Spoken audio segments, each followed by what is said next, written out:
Bismillahirrahmanirrahim. Assalamu alaikum wa rahmatullahi wa barakatuh. Welcome to Qatar Faculty of Islamic Studies, Hamad bin Khalifa University, Public Policy in Islam Programs event on governance and international development. I can tell you, I don't want to keep too long because we have a very valuable professor here who will be sharing your insights with us very soon. My name is Dr. Muhammed Evran Tok. I'm the coordinator and assistant professor in Panoramic Siyasa Amma fi Islam, Public Policy in Islam. And thank you so much for coming and joining for this event. We have a lot of other events. If you leave your email to us, we can put you in our database and we can keep you informed. I'm very happy that I have some colleagues who are more like, now loyal colleagues actually coming to all of our events, inshallah. We keep increasing this level of interaction and networking, and it's really exciting to be in Doha, and it's such a fascinating place.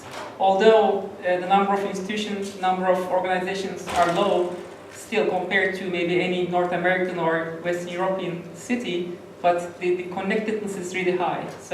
But we need to make better use of this connectivity, I think. So that's one of the things we are doing. So Ministry of Development Planning and Statistics now collaborating with us. We collaborate with others. And this collaboration will yield really good, fruitful results through your participation. So thank you so much for coming, and please enjoy. Approximately, I think the talk will be around 45 minutes. Approximately, taqriban, and then afterwards, and depending on Dr. Waleed's preference, if you want, we can ask the questions in between as we go by, or if you want, we can have a Q&A session at the end, totally up to your preference and doctor's choice. Thanks again, and please enjoy. Assalamu alaikum. Hello, everybody. I want to thank Professor Evran for extending this invitation to us at the Ministry to come and address such a distinguished audience. I work as a senior expert of institutional development at the Ministry of Development Planning and Statistics. Previously, it was the General Secretariat for Development Planning, and in the most recent restructuring, it was joined with the statistics, and the status elevated for it to become a ministry. So that obviously puts bigger challenges on us, and we believe that through collaboration with different academic institutes, we will be able to meet this challenge. I would want to speak briefly about the issue of governance. Conceptually speaking and operationally, I'll try to maintain a balance between that what is operational, because we see some engineers here, and that what is conceptual.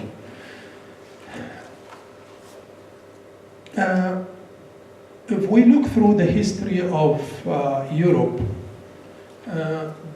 this whole issue of functional differentiation took Europe about 500 years to achieve. It is through the Enlightenment, the Reformation, and then later capitalism that Europeans succeeded in maintaining some level of differentiation between the circle of values, politics, and science. It is not separation, it is functional differentiation, because there is always an overlap between the area of politics, values, and science. And that is, these three pegs are by definition what constitute the policy-making cycle. I don't want to go through this lengthy process of having to explain why is it only these three pegs. But let's, intuitively speaking, let us, for the time being, say it is politics, values, and science. So this whole issue of governance, when it got transformed into our part of the world,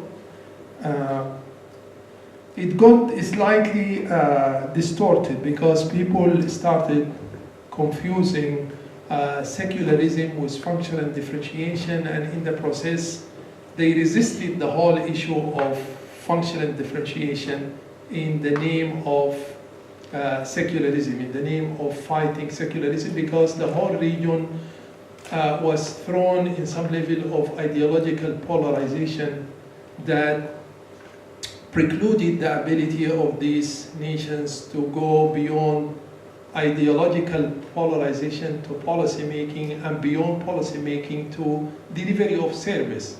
Because, I mean, if you think of politics, what is politics about? At the end of the day, you would want to deliver services to the public.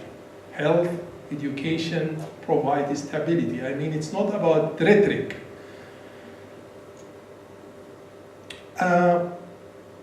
Obviously, I mean, in America, in Europe, no one in the world ever said that values can be separated from the design of public policy procedures. However, Europeans, through some very harsh experiences, reach for the conclusion that no group's understanding of values and religion should be allowed to dominate the public sphere.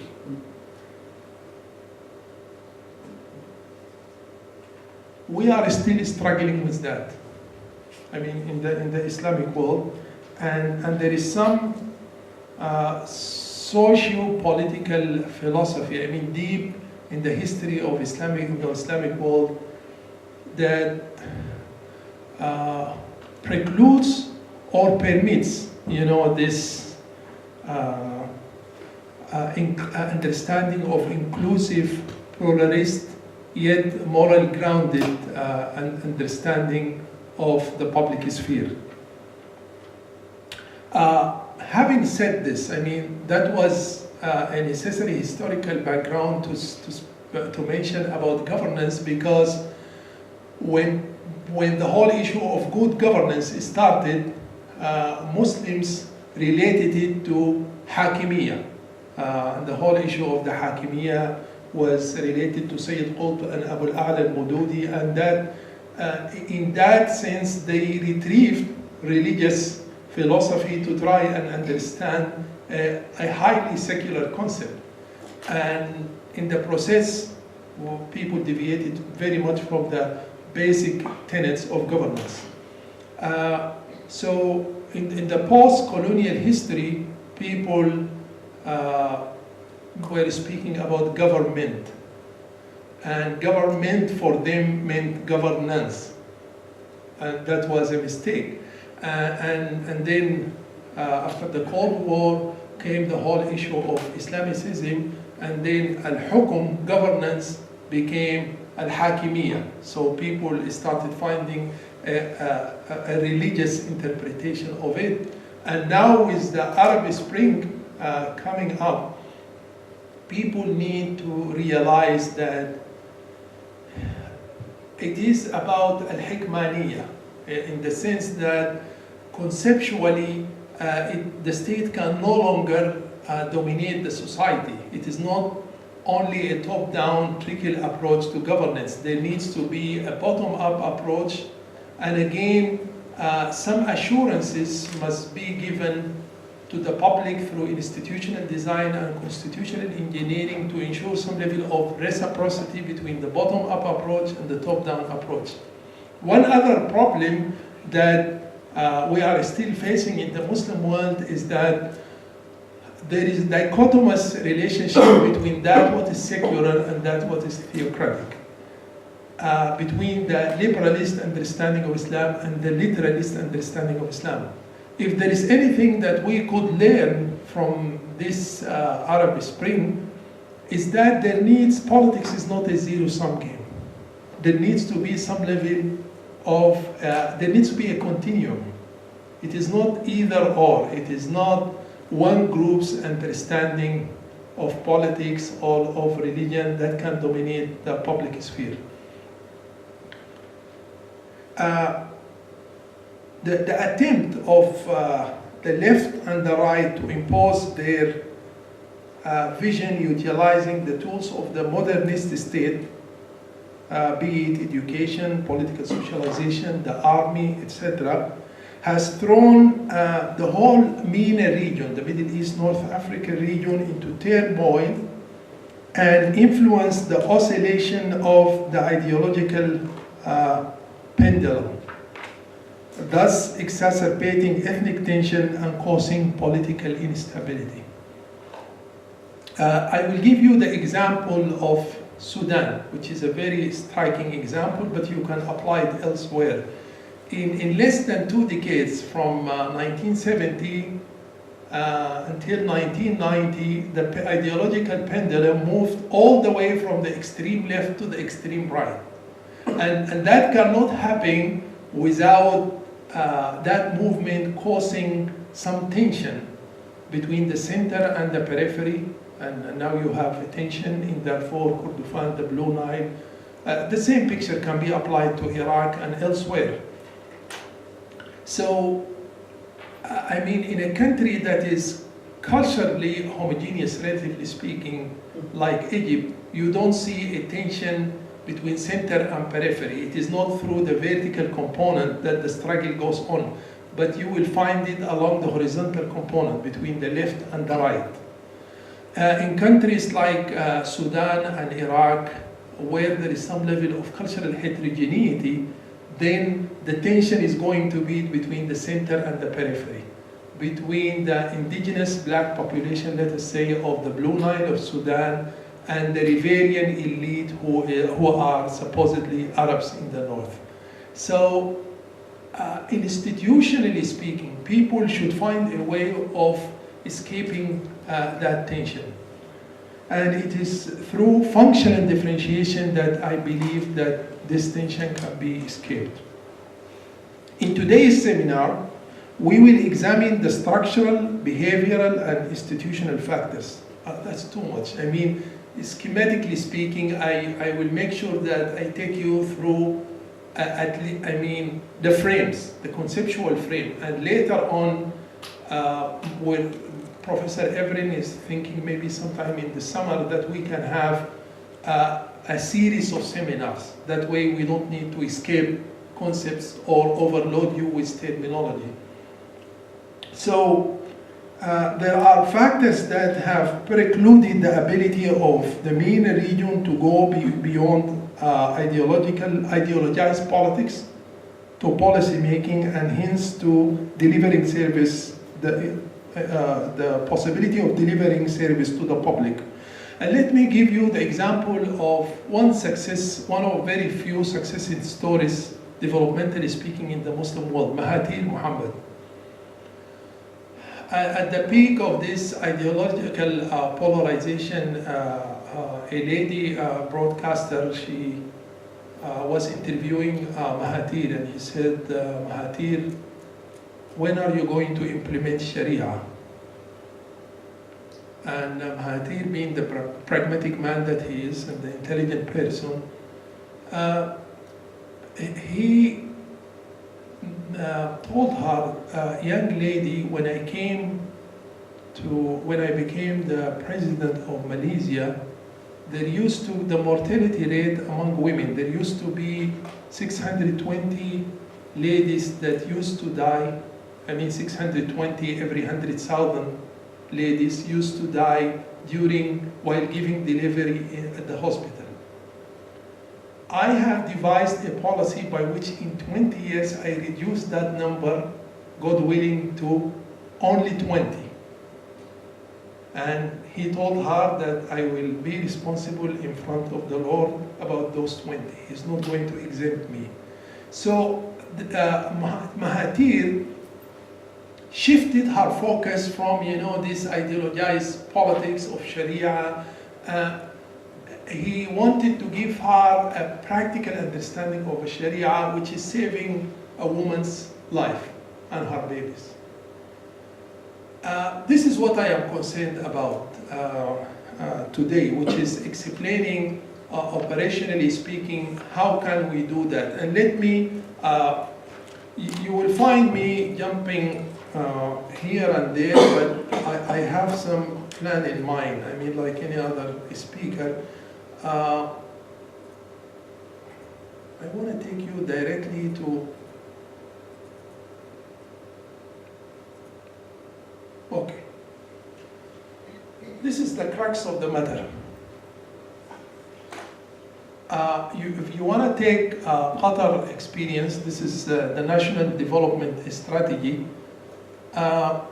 If you want to say the retention rate among primary students in Western Sudan is about 90%. So of every 100, 90 drop out of school. There are issues of security, poverty, illiteracy, lack of awareness, so many things. The whole region is in a war zone. So those 90% who drop out, they're either going to join drug lords or they are going to carry arms and try to just join a stick-up activity. And that is very dangerous for the future of the whole nation. Now, when you come in as a development expert, you would want to say there are 887 women out of 100,000 in Kordofan, Western Sudan, who die while giving delivery. Let's say, practically speaking, we would want to reduce that to 50 in less than 25 years. We have to work at awareness, we have to work at education, literacy, infrastructure. Some nomadic tribes can't even, during the autumn, make it to the hospital because the valleys will be filled with water. There is the issue of certification, authentication, joining community of scholars, qualifying nurses. That's a whole process. And that process, I mean, whether you call it secular or not, this is a process of experimentation. Development is not about authenticating a historical precedence. It's about an ongoing process of experimentation. We would put all of our outcomes here, and then we're going to put some intermediate outcomes, device outputs, describe specific projects to achieve those outputs, find the funding, adopt some measures of performance management, and then you have to have some level of accountability. There needs to be some monitoring and evaluation. For all of you here, this is by the book. I mean, it's embedded in your mind, even if you don't put it in such a figure. It's already embedded in each and every single one of us mind. But I wanted to bring it here to just show how this issue of policy making can be modified to be about delivery of service. 3 out of every 5 kids in some parts of the world, they use drugs. How are you going to reduce that in 10 years to 1 out of every 5 and then 0? Obesity, I mean, name it. But in the past, what did we used to do in the past? It was an input process oriented approach. We would say, you know, we're going to improve women's health. And then we start putting buildings. And we start importing some sophisticated equipment, medical equipment. And then, and the list goes on. But now the whole issue of governance is about specifying outcomes, determining outputs, designing projects. It's an engineering process. Finding the funding. It's the mismanagement of resources. It's not the lack of resources that that the Middle East, North Africa region suffers from. Performance management and reporting. Now, intuitively speaking, this is like this process here of impact, deliverables, resources, monitoring, communication. It is the policy making cycle in a sense. Let me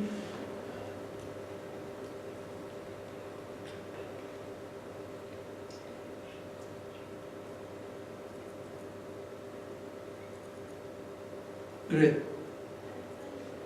I'm going to go in this scattered manner, but after a while I'll take you systematically through the presentation. The diagram that we had described, this part, which is, the mirror effect of it gives you this figure. And here it will be the NDS or the vision of the Amir or the president, whatever.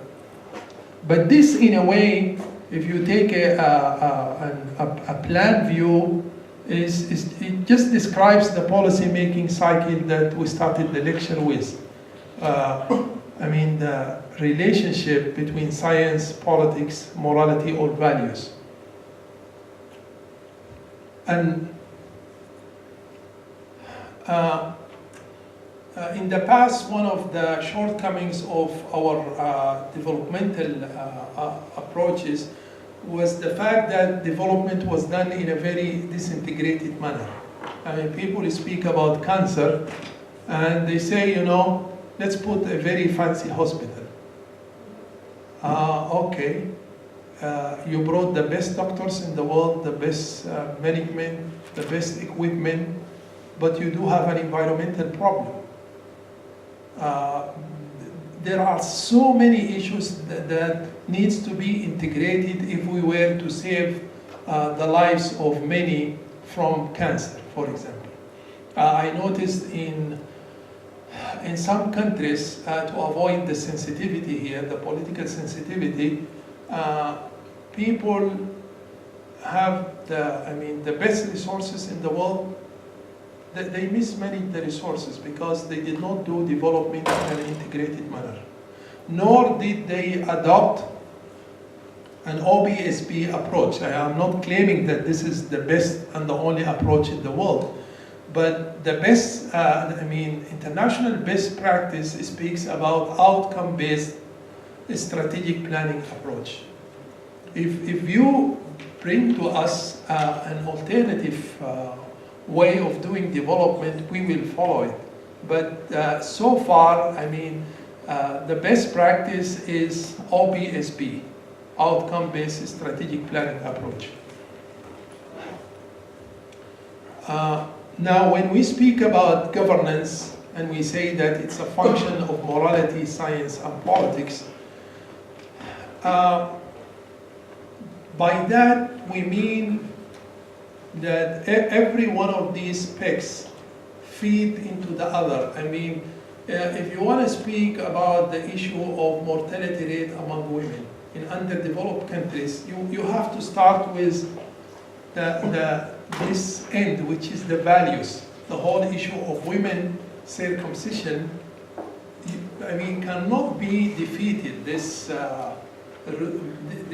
ugly feature cannot be defeated politically or administratively. You have to work with the community in a bottom-up approach to explain to people that chastity has nothing to do with the sexual organ.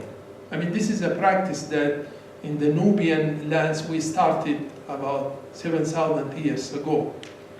And Ethiopians went to the extent of putting some belt around the women's waist and things like that. So this is not going to be, the whole issue of improving women's health. We do understand that it's very much related to research, scientific research.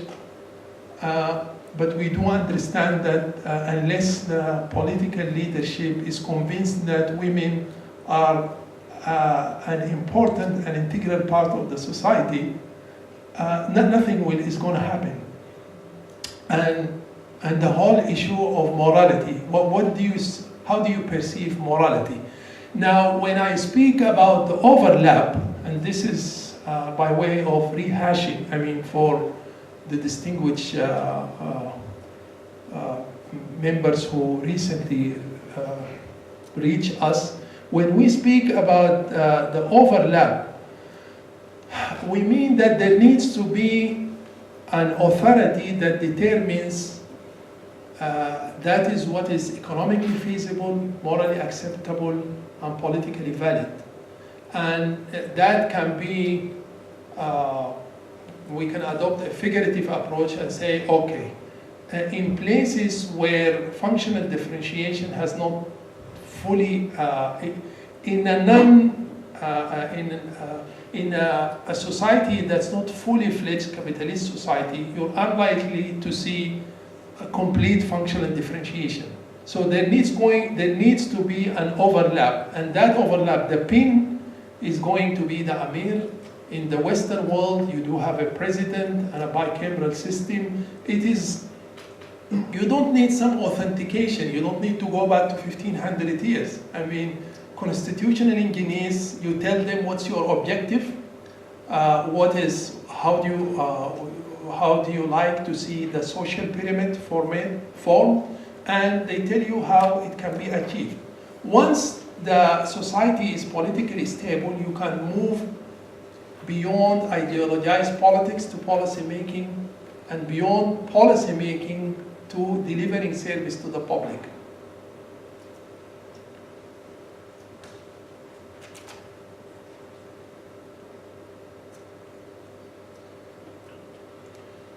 Now I can go in a more systematic way.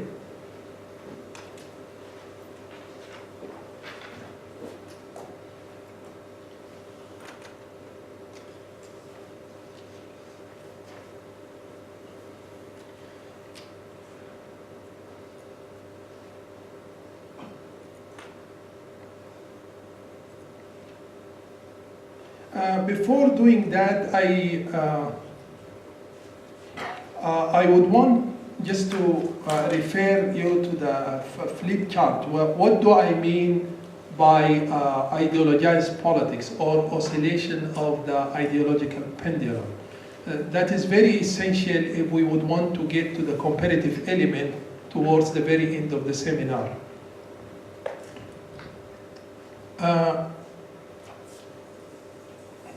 This is a dot, and this is a very meaningful dot. If you look at the pendulum, let's say this is the pendulum,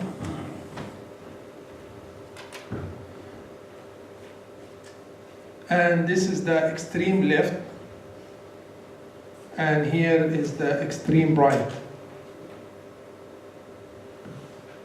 I gave the example of an African country, a Northeast African countries, that moved from the extreme left to the further right in less than 20 years.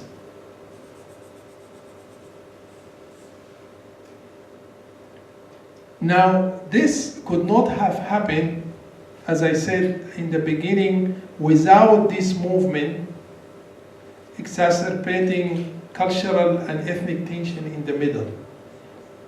But before getting into that, we need to examine, this movement. What precludes or promotes the movement of the pendulum in such a sporadic manner? This very much relates to the centrality of power, the institutional setup. If you look at the Cold War, it very much influenced the movement of the pendulum. The post-colonial era had a role to play, and then most recently Islamism allowed this pendulum to move unjustifiably to the extreme right. So we keep flipping here and there without studying the practical implications of that movement on development. Now, in some countries, the movement is just center-left, like Morocco, because there is a monarchy and there is a strong institutional setup that has its rootedness 800 years back. So the movement, if you look at Sudan, the history of the nation is like 120 years. But if you look at Egypt, it is 1200 years. So the whole issue of institutional culture and institutional setup plays into this. If you take the example of Morocco, Morocco only moved center-left, a bit center-left, center-right. But it doesn't allow for such a movement unless something like a coup d'etat that happened in Morocco. I mean, a forceful event, but a natural event in Morocco would not allow for the movement, for the sporadic movement of this pendulum. Now, if you speak about, if we would want to examine the whole issue of centrality of power, let us say in Morocco, I mean, it's a very deep subject, but we can allude to it in one single phrase. Land was not, and still is not available in Morocco in the sense that arable land is not available. I mean, you have to have had a land close to some hydraulic, water hydraulic station so that you can cultivate crops. So the ruling family, through its manipulation of these resources, it succeeded in forming a social hierarchy. Now in Sudan, land is available. We receive from the sky about 1,000 million cubic meters every year. So you can easily walk away from the authority. The authority has no, I mean, the British faced this difficulty of manipulating power in Sudan because they said, you know, these guys, they can just vote with their feet, they just walk away. We have no way of monopolizing power. I don't want to delve much into this, but I want to say that this dot is very meaningful.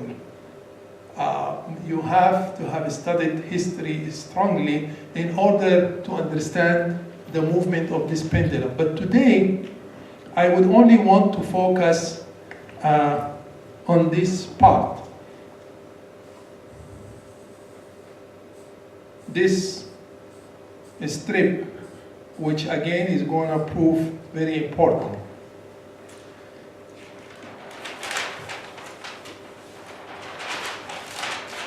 I mean, for the purpose of explanation, I'm just going to put it straight.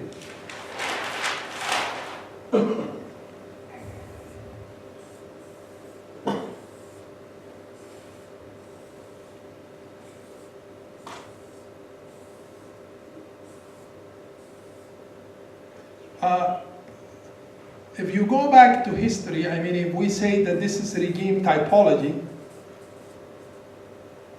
there are countries like Turkey that at one time was classified as quasi-secular.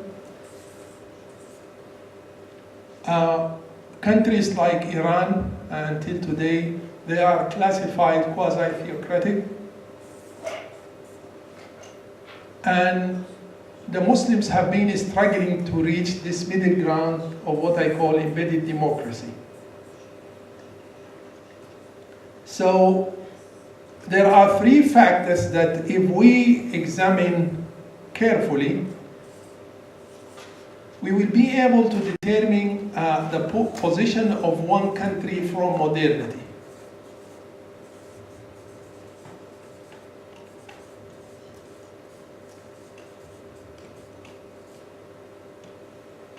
Are we seduced by it?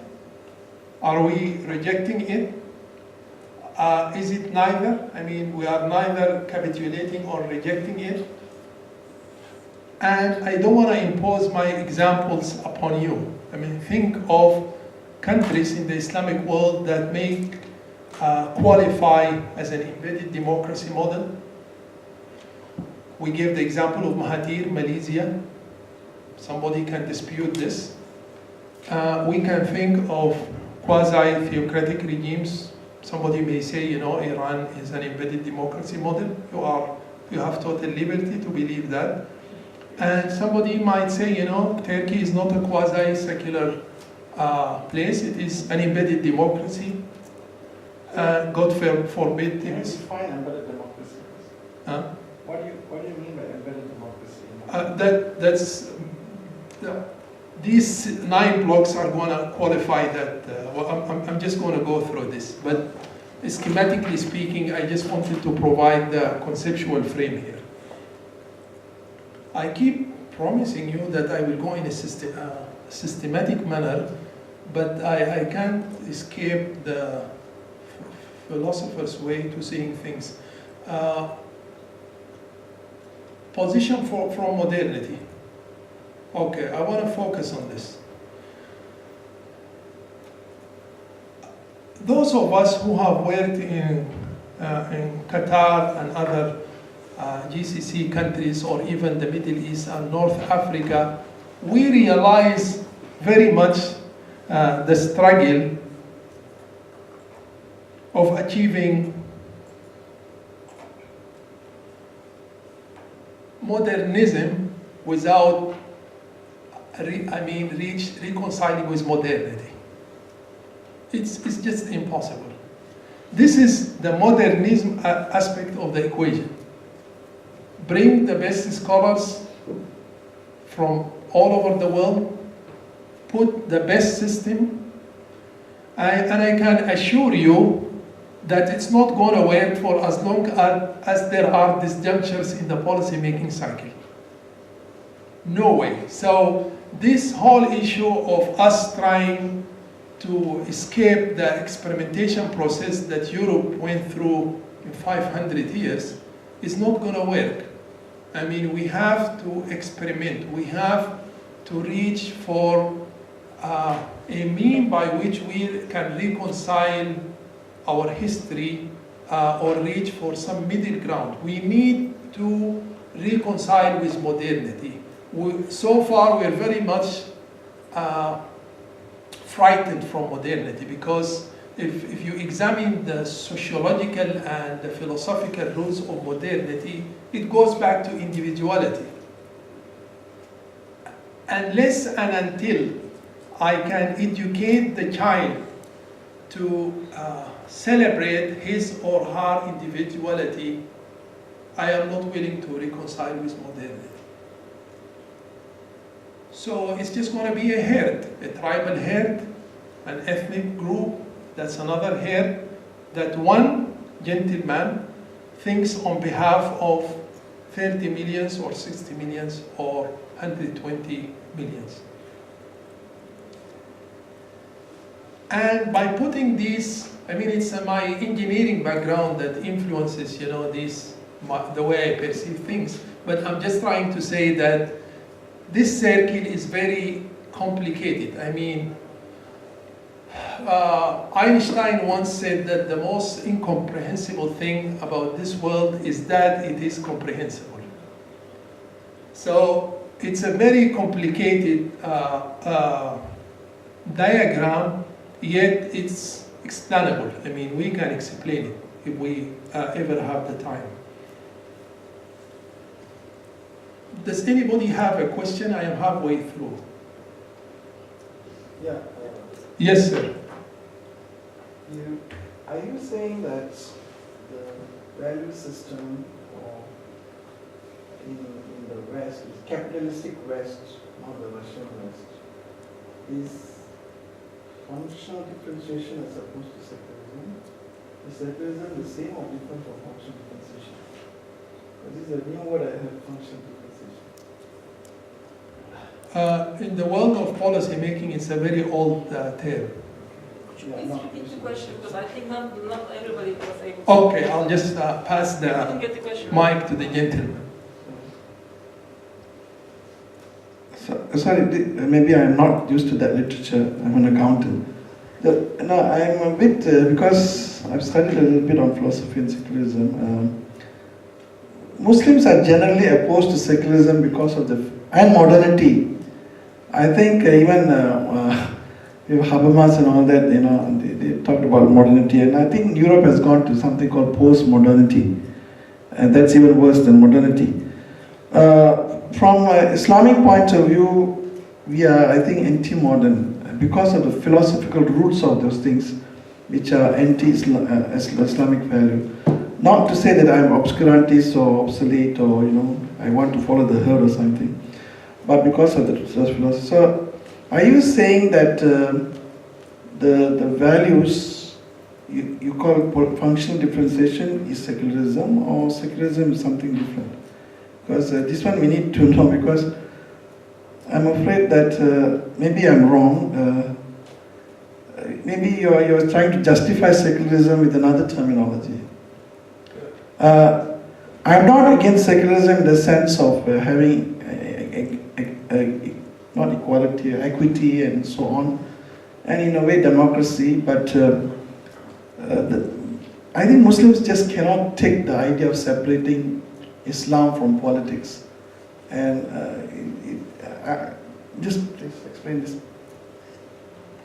Yeah, at the beginning, I mentioned very clearly that Muslims are not required to separate values, nor is anybody in the planet capable of separating values from the design of public policy procedures. However,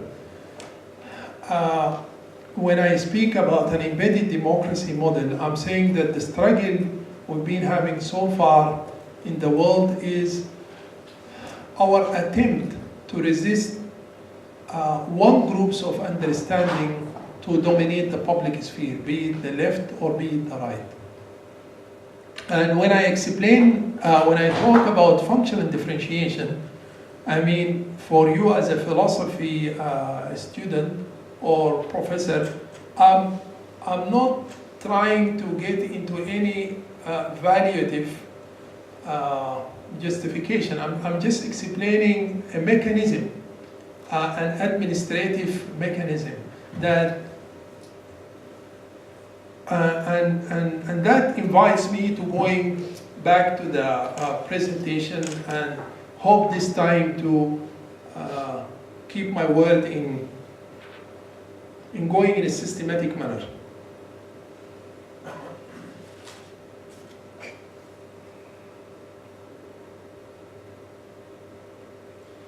So if you are saying that it's functional differentiation, not secularism, because no one group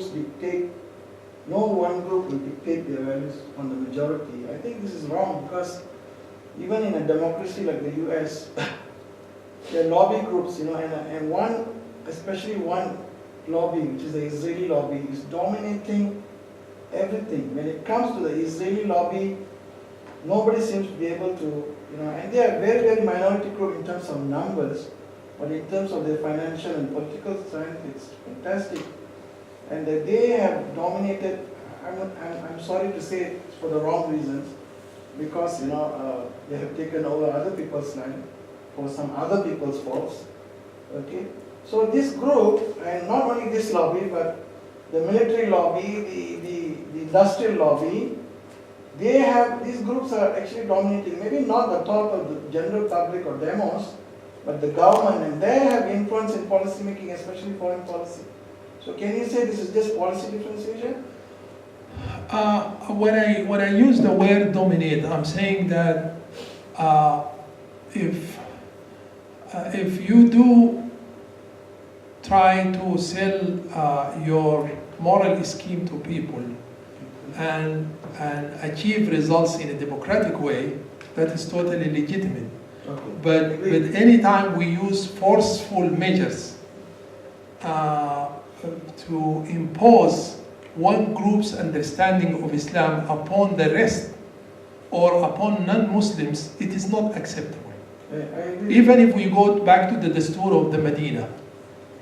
But I will go more into, though I enjoy conceptual issues, I want to move forward to some operational issues. Not here. This, the Greeks, when they spoke about, Greeks' terminology for governance was the word Kubernian. And Kubernian, that tells you how intelligent the Greeks were.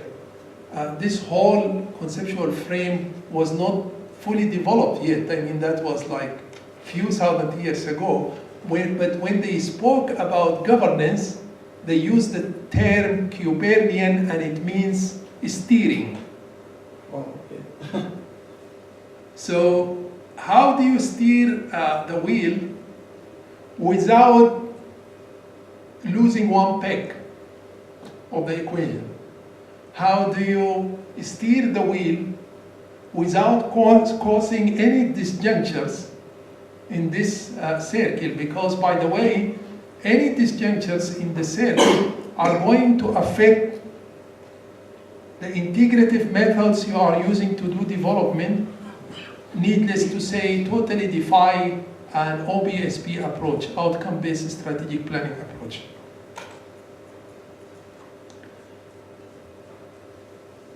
So the issue is about steering, and steering needs for us to perceive governance as a science, both a science and an art, especially in societies that did not achieve some level of historical materialism. You need to revive history, you need to revive some, to devise some way of adopting or implementing a historical form of immaterialism. I totally believe, and this is just my position here, my intellectual position, my normative position, is that if Muslims were to develop themselves, they would have to look deep into the value system. They're not going to very much achieve that through strictly material means. And somebody would say, you know, this defies the historical precedents of Europe. As a matter of fact, before the Industrial Revolution, there were the philosophers and the musicians and the artists, and they are the ones who led the Industrial Revolution, not vice versa. So there is a misconceptualization in our part of the world. We think that, you know, we can just build multi-rise or multi-story buildings and then we would achieve modernism or modernity. That's not going to work. Now, with that steering wheel in mind, I want to take you to this diagram which, what happened here? The computer went off totally. Entering power. Let me read back the Happens every time, actually. exactly. Please, the philosophical depth I think This is we modernism. go back to the empirical part. Okay, we'll go back to the empirical part. Can we take a question in the meantime?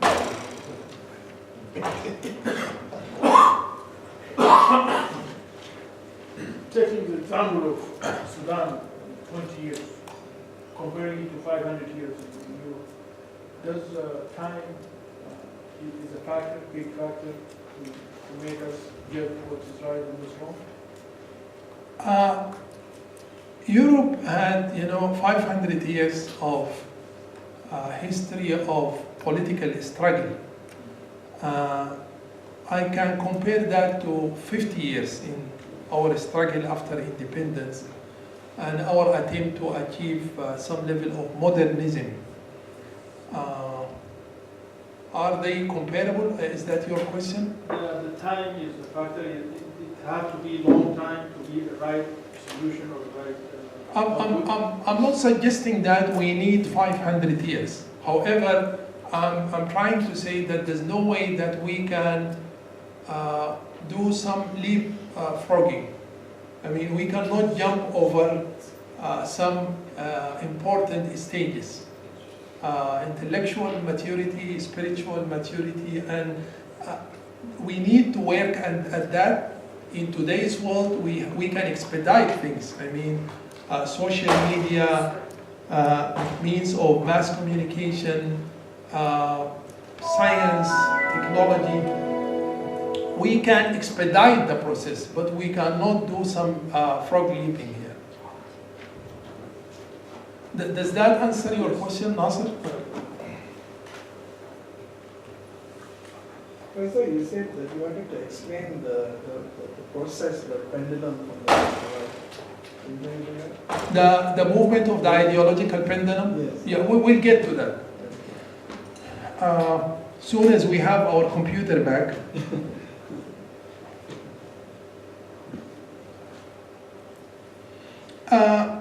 Let me use this flip chart, I mean, old-fashioned way.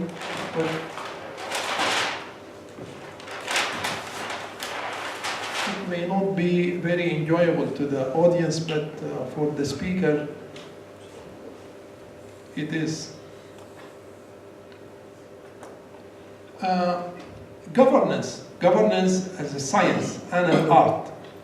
I mean, we can say that governance is a function of drivers and levers.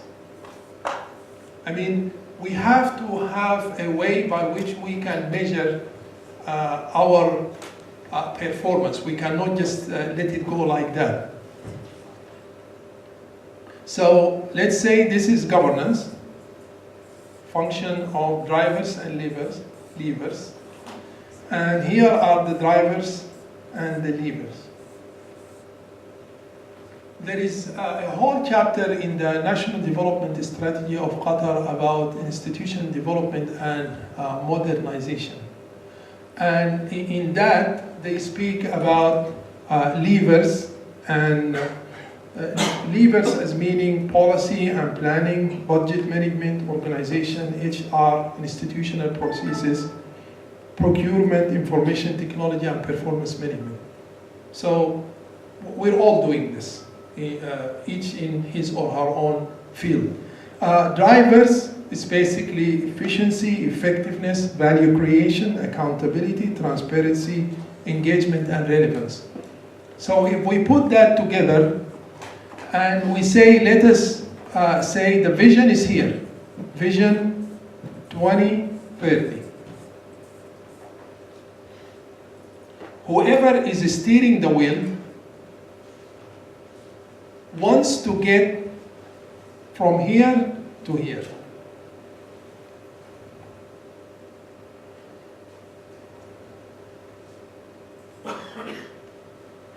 Let us draw a linear path here.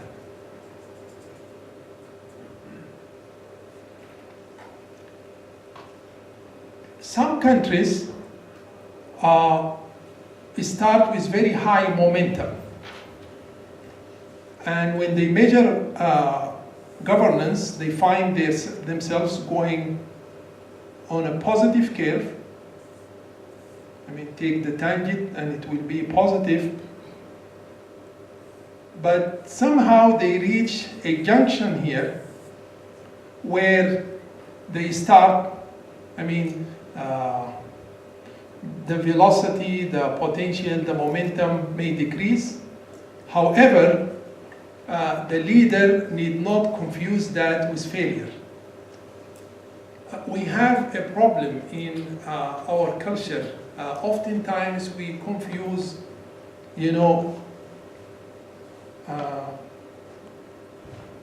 shortcoming with failure. We need to understand from our failures. You cannot bring an international company or organization and ask it to conceal, all the shortcomings and all the ills, so that the boss does not know of what's happening. That kind of a culture will take you into in a direction that is very dangerous, which is negative aspect of governance. Here, this is the negative aspect of governance. This is the positive aspect of governance. That's why I insist on calling it, I stick by what the Greeks said, our masters of humanity. No one now realizes that the Greeks were taught by our ancestors, the Nubians. But anyhow, you can write and rewrite history. We were the ones, the Nubians were the ones who taught them algebra and geometry and all of that. But that is history. I stick by what the Greeks said. It's both an art and a science. The science is here. We know exactly what are the drivers and the levers. We have a way of measuring it. If you are on the positive side of the curve, don't be very delighted. Keep your enthusiasm. Soon as you cross this junction, don't confuse failure with being in the negative quadrant of governance.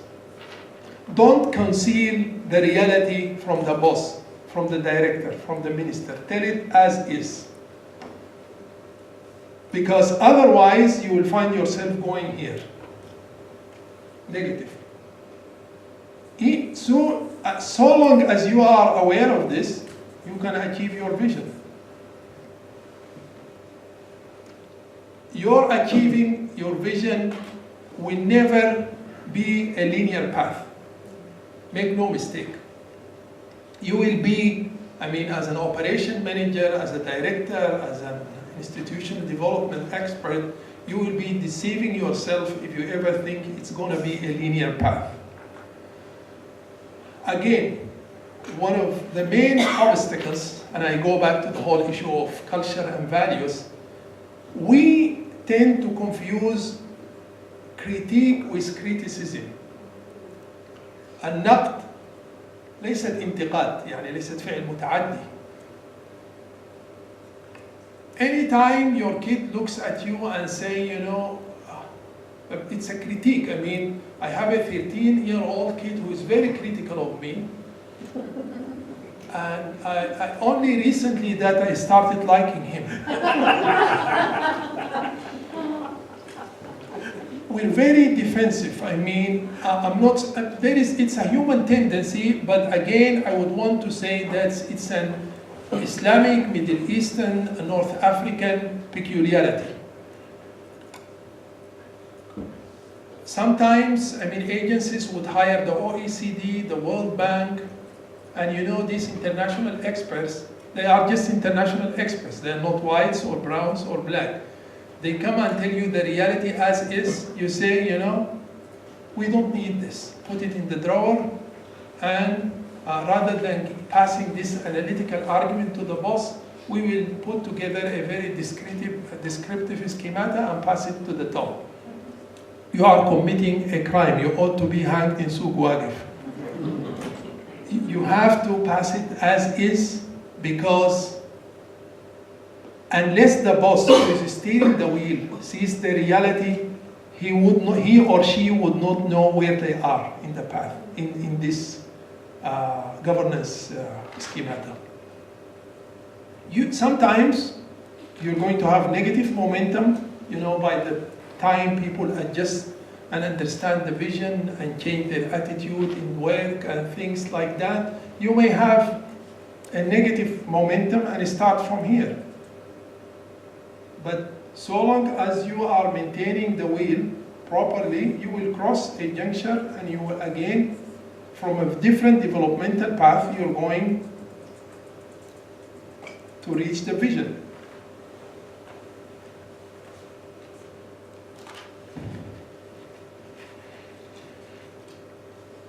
What is mostly dangerous,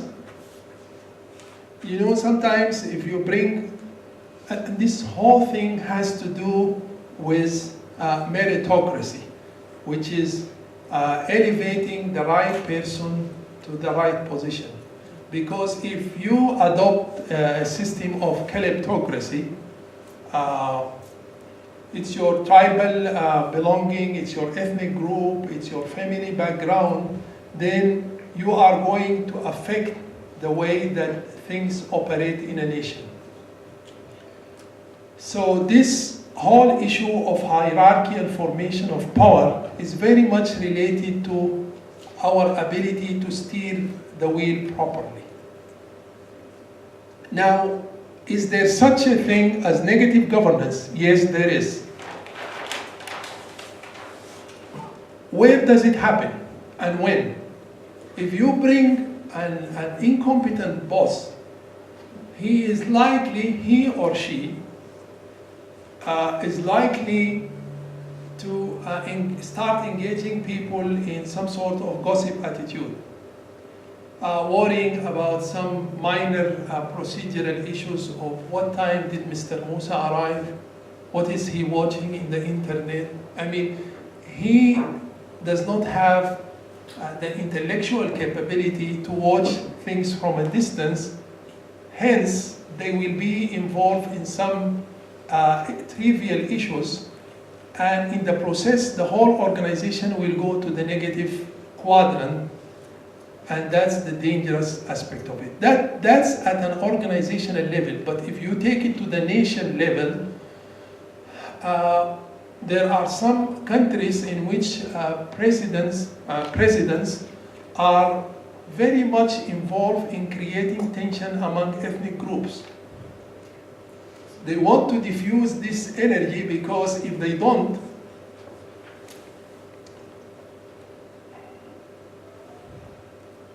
prayers time. If they don't diffuse negative energy, they don't have an alternative but to engage people in fighting. And it is beyond, divide to rule. It is divide to destroy. I mean, I spent 7 years consulting in Darfur and doing groundwork. It's a political scheme by which the ruler wants to engage, to fully try to exploit the ethnic and religious cleavages. It is by design, it is not by mistake. In some places, it is by mistake, history, fault, whatever. But in most countries, it is by design that Coptics are thrown in a fight against Muslim brothers, Shia against Sunnah, Arabs against indigenous blacks in some parts of Africa. Most recently you've seen Hindu versus Muslims in India. India, Pakistan. It is the ethnic and religious entrepreneur sitting there who is trying to exploit these cleavages. May God not forgive them for doing that, because most recently in Central African Republic, and I was following this, I have some familial ties with some nomadic groups in Darfur. And they were telling me, we're going to extend our kingdom. And I said, how are you guys going to do that? They said, we're going to overtake Central African Republic. We're going to take Central African Republic, the Janjaweed. We're just talking like that in my office, and they said, we will overtake the place. No one is there. And that was a red flag. And I told them that should you do this, you're going to affect the social fabric that people took about 400 years to weave together. They overtook power in the name of Islam and Arabism, and immediately you know the rest of the story. It's a crime.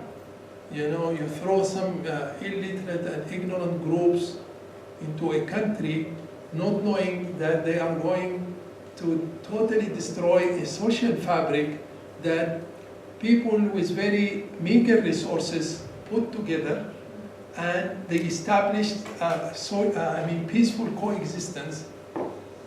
They don't have the knowledge that we have today, nor do they have the resources, yet they succeeded in doing it. We elites get the best degrees from the West, and we go back thinking that we are the prophets. We start exploiting these ethnic and religious cleavages, and we're not doing that for the benefit of the nation. We're doing it for our own benefit. Professor Evren, how do you want to proceed? Some people would want to go and pray. I need 10 minutes to wrap up.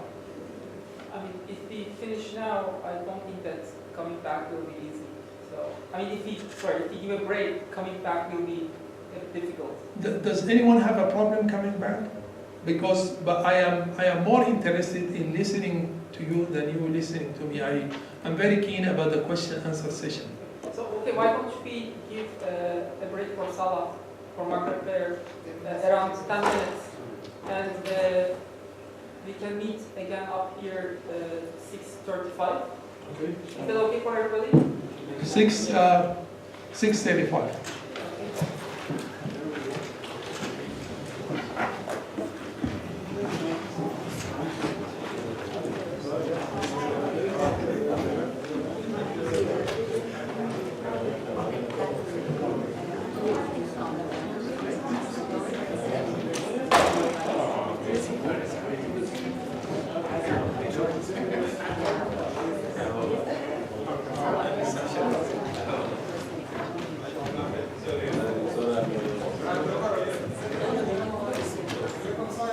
I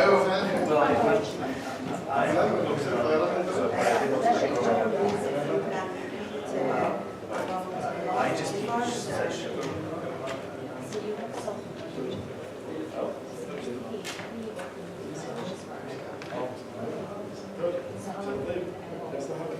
Well, as you said,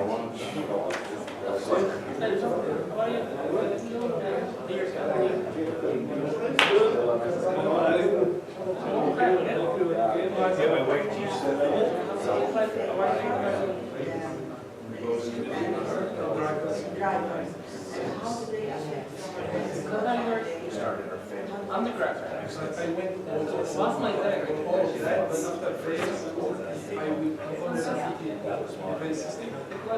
You come here from a master's. That's what my son is doing now. Oh yeah. how many kids? How are you? Thank you. Good, thank you. Hi. Hello. Pleasure to meet you. Nice to meet you too. From which organization you're from? I'm from the University of Calgary, Qatar. Calgary. It's a nursing program. Nursing program. And yourself? I here teaching for a couple of months at the teaching for Boston. Oh, okay. Ethics, me. And you're originally from where? I'm originally well, we're from Canada. Me too. And the eastern, we're actually both from the eastern part of Canada. No, Where that's from the- St. John's or Pardon? what's the city that I'm from Nova Scotia. Nova I'm actually Scotia. from Newfoundland. Newfoundland. Yeah, which is the most easterly province. Yeah, I stayed in Canada around 12 years. Oh, did you? Where did you live? I live in Ottawa. Oh, in Ottawa. Oh, so what did you do in Ottawa? I originally went there for my master's, Yes. and then afterwards I was supposed to come back. And then I said, no, I want to do my PhD. Oh, so you did And your then PhD. I worked for the government for a year. Did you? Yeah, and for DFES. Yeah. And then I started PhD. Finished it. I said I want another PhD. Another PhD. Wow. So, yeah, Carlton. Carlton. Well, you must have found a big difference in the weather there than here. Of course, of course. I remember one time, it was 19th of January, I think 2012. It was minus 38 when I left there actually. And the next day I came here, it was 29 or something. Yes. Incredible difference. I like Canada, but it's just Ottawa. I think compared to Toronto, Yes. it's quite different because Ottawa is more like rural. I mean. Yes. Toronto is more like or Montreal. It's way different. And Ottawa would have the political, the politics. When I go there, to me, politics is everywhere. Yeah. I mean, Newfoundland is the place actually where they had this movie when I was in Canada. I was watching it. I watched it. Seducing Dr. Lewis. Dr. Lewis? Seducing Dr. Or I think en français, La Grande Séduction. It's a movie actually in a small town. Yeah. And the doctor is appointed there actually because he engages in some, like illegal things, Yeah. And then the government sends that doctor to that small village. Yes. But that village doesn't have any doctor. And before he comes actually, they learn that he likes cricket, so they kind of organize a cricket in this kind of coastal town. Oh, really? is it Oh, New what Grant? movie would that be? No. It's a Canadian movie. It's a Quebecois movie, I think. What movie would that be? Yeah, so it's just so popular. Yeah. I always thought it was in Newfoundland actually. Yeah, I don't know what one that would be. There's a lot there with regards to lack of physicians in the rural areas, that's for sure. Yeah. That could be a very real scenario. Yeah. It's a good. So you were there until 2012? Yes. So you've just recently returned here? Yes. Are you from here, from Qatar? What part of the Middle East are you from? My father's ties goes back to Kuwait, but I was born and raised in Turkey. Okay. Yeah, but my family is all over the place. Yes. Yeah. My mother's side is from Crimea, Yes. South Russia. My father's side is from Kuwait. Yes. That's why I like this Yeah. kind of like fluid, transcending identity, which is nice. Some people have kind of like difficult, but for me it's easy. I don't mind. Then I'm in Canada, I'm Canadian, so I have a PR, by the way, in Canada. Here? Permanent residency. Oh, really? Yeah. So you have and you have 3 PhDs, you said? 2 PhDs and a We'll master's. call you doctor. Yeah, just one. Triple doctor. So what are your PhDs in? First I had my master's in political economy. In Ottawa, Carleton is one of the small but really high reputation institutes. I made a master's there. And then I continued with political economy for the first, it took me like 3.5 years. So in 2008 I finished that first PhD. And then that same year I started in public policy and administration. Okay. Because Carleton's public policy program was really good. Yeah. Right. They seem to be like the top 5 in North America. So it was a good professor. And one of them, Professor Les Lepel, who I work with actually in Canada, he's a very, very popular professor. I invited him 2 times here for training programs. Oh. One was on post evaluation. Maybe you've seen actually, it was 3 months ago. It was amazing. And the year before, in 2013, also he came here, policy analysis. And next year, in January, he will be here for 4 months. I Yes. invited him. So he'll be a guest lecturer for us. And during that time, he will give talks on public policy. If you're interested, this will be fantastic. And anyways, and that's the political economy and public policy. So Yes. basically. But the good thing for me was the second one was pretty easy because most of the courses I've taken for political economy, Right. I mean, I like some electives and other things were really, transferred to public policy, Right. and only it's just 4 courses were different. The core courses like advanced micro or applied micro or the policy theory analysis courses. So it was easy. Just the thesis writing was just challenging, but I finished it in 2003 and more than that. I finished September 2011. Yes. So So now you moved back here, and what kind of work are you here? I'm an assistant professor here Yes. and program coordinator for public policy program. Okay. It's only a master's program. Yeah. It's not big, but I'm relatively. Everything here is growing though. Everything's growing. Yeah, our student body is growing too. I mean, when I first came, there were around 50 students in our program. Right now, we are around 80. Yeah, that's So right. we're growing, and we're attracting really good international students. I mean, past year, for instance, we have received some applications from US, Yes. and even some Canadian students applied. But the thing is, our international student pool is really, there's a limit. Like we can only get 5 international students, and then we get around like 15 to 20 local students. Yes. Local doesn't have to be Qatari. Anybody living in Qatar considered it as local, which is something very different than Canadian system. Yeah, Because that's right. if you're an international student, you're an international student. That's right. That's right. Double fee. It's too much. Although Canadian university tuition fees are like way lower compared to US, but Canadian international fees are much lower. of course, I think it's around 6,000-7,000 in social sciences and humanities. If you go to- My brother studied in the States, and his fees were very high. it's very high. I mean, he's Canadian, but studying in the States, it's very high. But I've always thought the fees for international students in Canada are actually very high. I used to teach at Dalhousie University before I came here. I taught there from 1994 until July of this past year. But our international students, I thought were very high, but certainly not high in comparison to the States. It's interesting because there's a group, Canadians in Doha group actually, we have seen. I thought it was interesting to see that there's such There's a a group. lot of Canadians here. A lot of Canadians. In the past, I don't know the situation now, but in the past there used to be a lot of Canadian nurses here. Yes. But I learned that it has been decreasing because once upon a time I heard that most of the nurses were coming from Canada.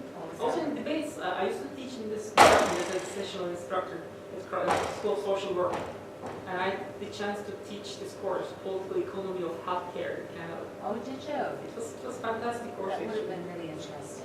And One part of that course was about the flood of Canadian nurses to the US. yes, and there was a major flood particularly in the mid-90s. Yes. We Way lost- different. Yeah. And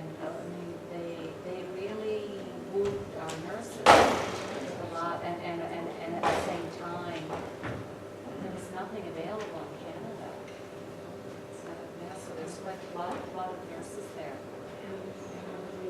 It's interesting. That kind of political economy aspect, it's always made me fascinated. How this kind of the interaction between society and markets. This is the idea of market mentality that is penetrating into society and just disembedding this kind of like values in different ways. That the market mentality just captures everything. We had like a few sessions on. It's a very interesting concept. Health tourism. Health tourism. No, health tourism. Health. Sorry, my English is so health tourism. Oh, health, yes, okay, yeah. Especially kind of like Thailand, Singapore, or like some other countries here are doing actually. You go there as a tourist, but in a five-star hospital, but you get everything. It's so very popular. Transplants. Or even like I know that once the January of 2005. I had a very serious issue in my intestines. I had an infection, and I was really desperate. I went to clinics and all over the place. And they gave me appointments for the specialist. Like it was in January. The appointment was in March. I said, "It's true. How realistic is this? What do you expect me to do? I'm an international student here. Like, what can I do?" I said, just go to US. Yeah. You can just fly one day and I told them, do you know that I need to take a visa to US and to take a month to get the visa? Right. Yeah. So, and then at that time actually I learned that there's this, literature happening. It's cheaper to go to Thailand Yeah, and it is. to get your treatment in a five-star hotel and just also have a vacation. So did you go to the States then? Is that what you chose to do? No, actually, what I did at the end of the day, my mother was a persuasive. She told me to come back to Istanbul, so I spent 4 months. I took a travel. I went to Istanbul because in Istanbul we hold like private hospitals, so it's embarrassing to say this, but I was proud of our private hospitals. So because we have full coverage there, actually, we don't pay for it. Comparison between the system is really quite when you compare the American system to the I respect the public health care, because I think it's very important for the Canadian identity as well. Yes. Right? But on the other hand, that has to be kind of improved in terms of efficiency of the system. Yes. That's a big issue. It's a big issue. My Canadian experience is always so you may go there for it. Yes. And you should get something there. They've got some food out there. Something.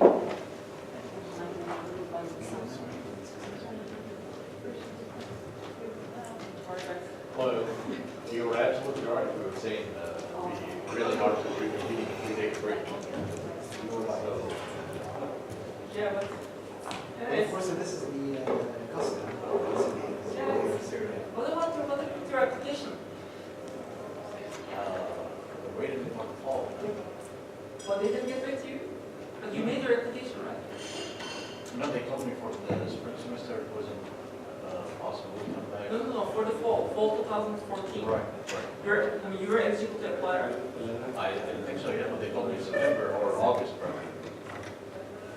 Well, same date our team remember. But anyways, so are you going to be able to start commence your study in September?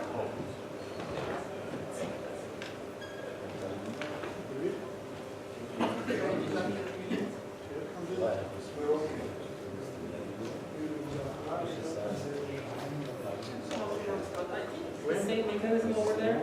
It's supposed to be here.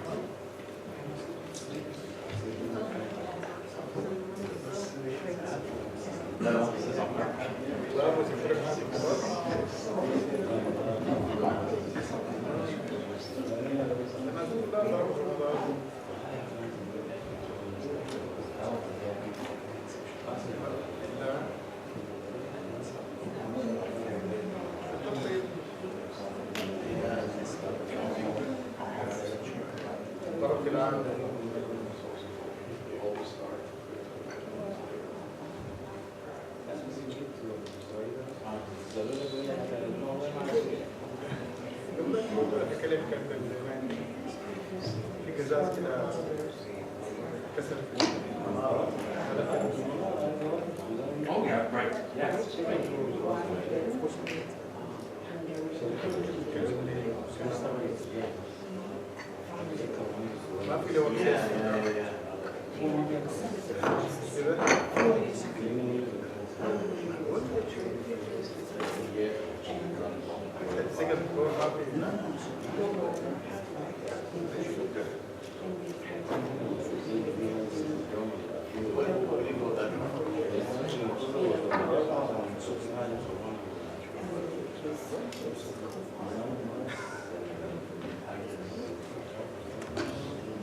Are we ready here?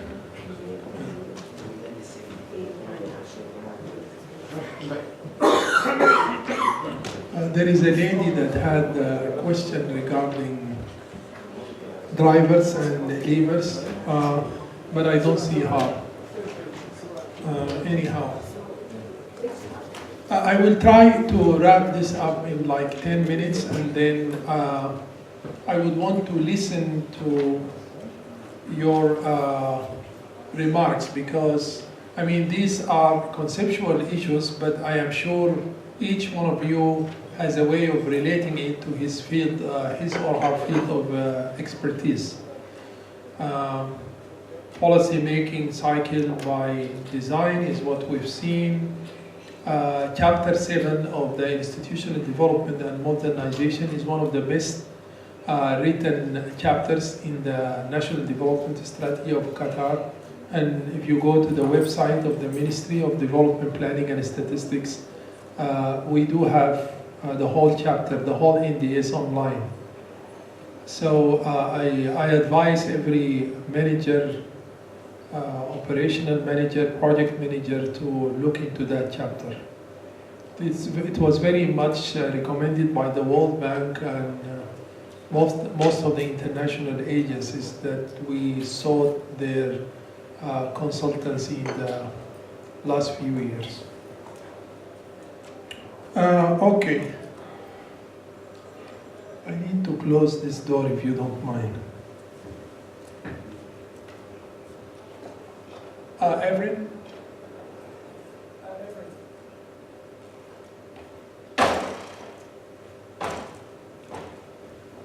Okay.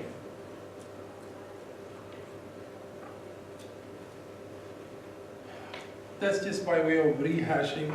I think in the Muslim world we have spent almost 60 years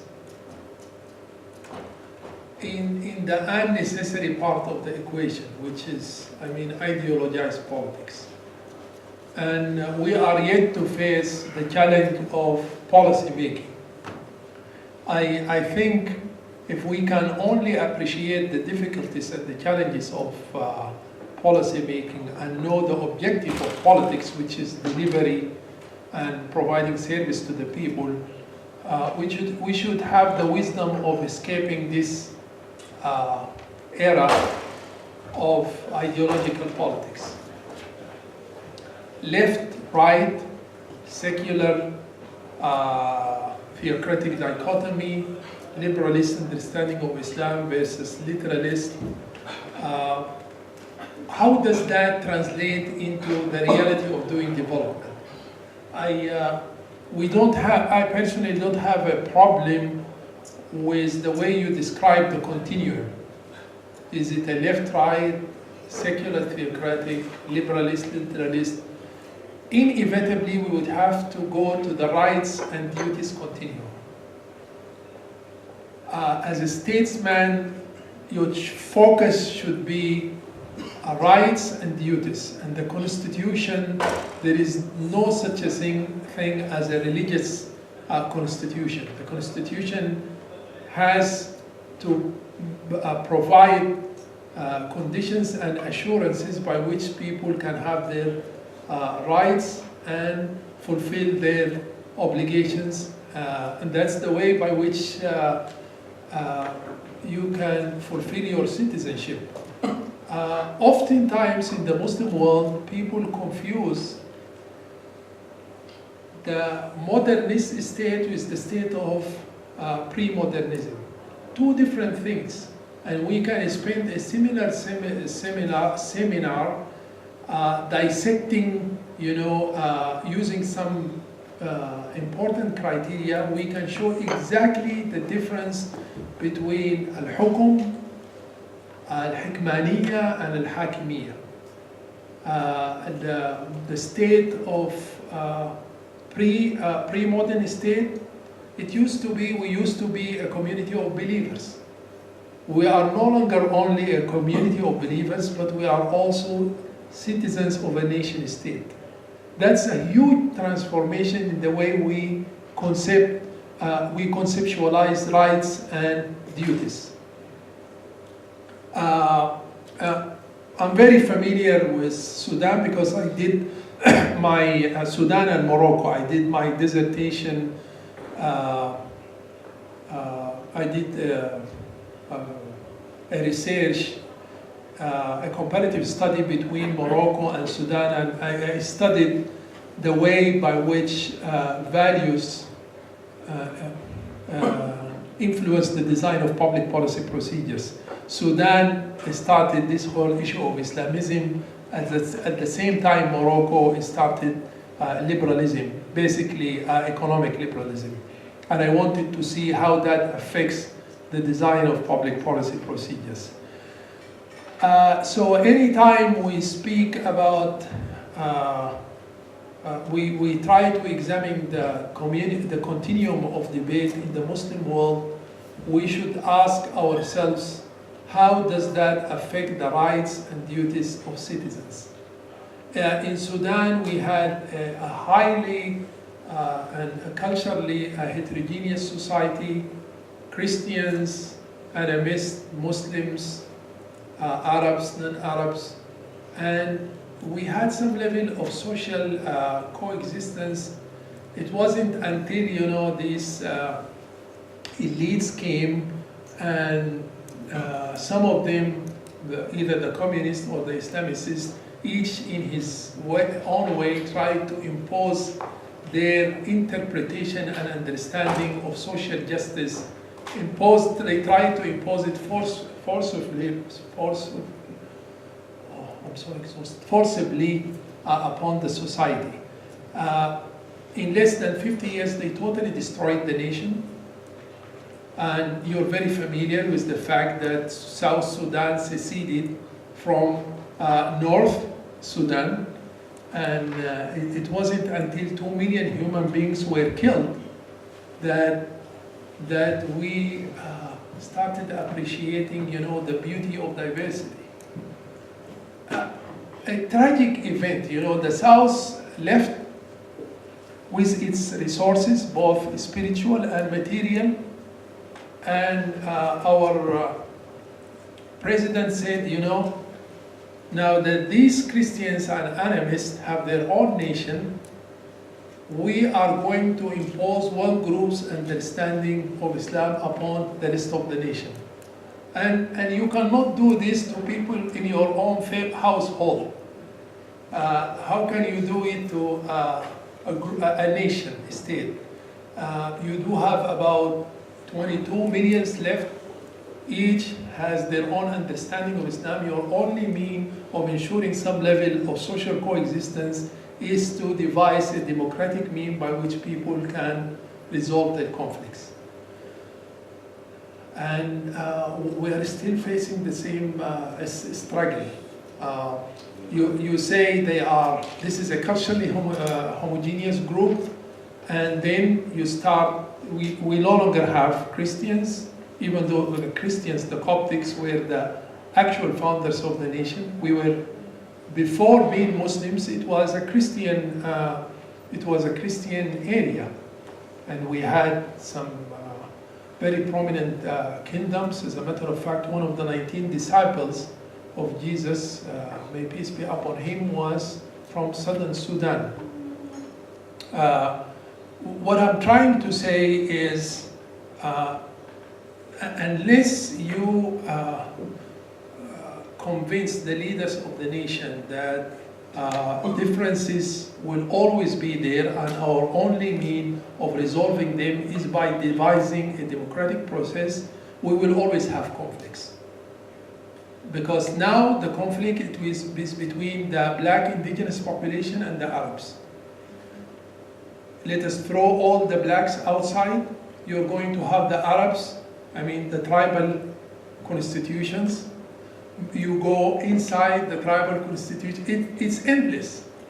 It's endless. We spoke about this. If you have any question, just refer me back to the pyramid diagram. We spoke about this. See, I have to mention something important.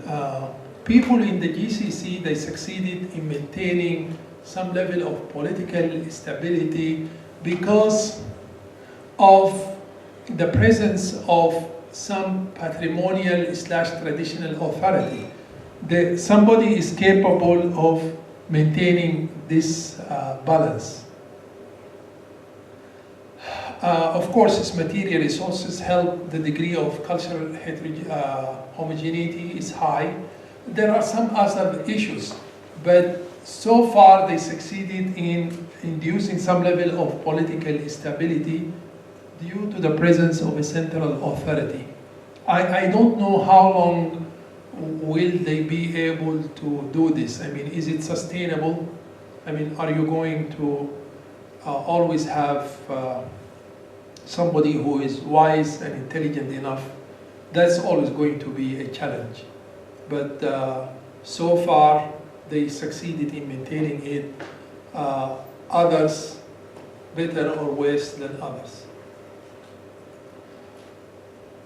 Now, when we get to this, I mean, I'm just dissecting that circle to which I spent the last 1 hour speaking about.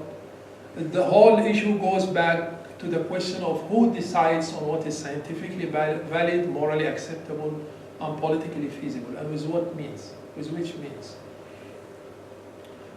When we want to examine each sector of the circle, we have to ask these questions. Inevitably, you will be faced with this. One question, I mean, you can go over it. Are scientists oblivious to community values? Do their training make them culturally sensitive? I don't want to romanticize this whole issue of culture, but you have to have some level of cultural sensitivity as a policymaker.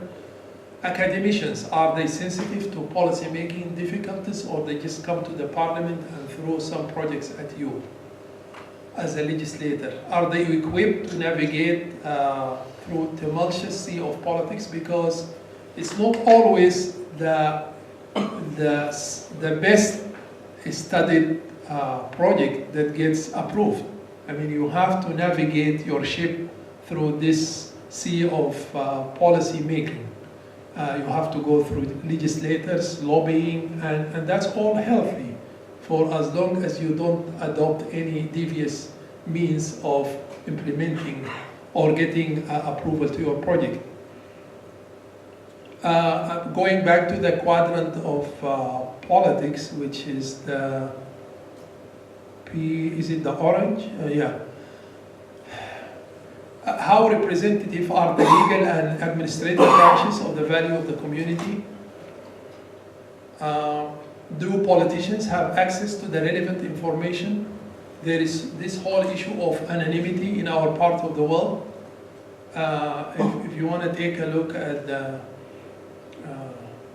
budget, I did my PhD at the University of Florida. I lived in Gainesville. I'll just go anytime I want to vote. I'll just go to the community hall. I'll get the booklet.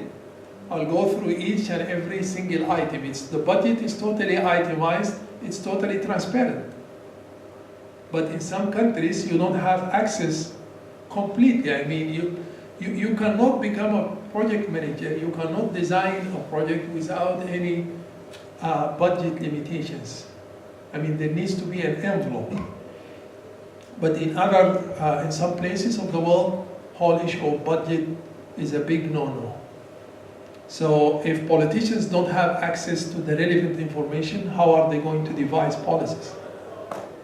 If you don't have a statistics department, how are you going to worry about providing primary health care for women and children? In some countries, there used to be statistical departments that are very competent. Now you go back to some of these countries, they don't have a statistics department. They go to the parliament, they speak about polygamy and monogamous relationships, and that happens in Sudan and in Iraq. How is that relevant to the health of the community? The whole issue of retention rate among primary school kids, that's totally irrelevant, and the parliament is not the place to discuss such issues. But for the sake of time, shall we just shift to a Q&A session and then maybe we can wrap up? Yeah, I'll just go over this very quickly if your time permits, Professor Evren. Now, validating customs, do we do it scientifically? Is everything we don't know or unfamiliar with classified as unscientific? And the last point is the most important.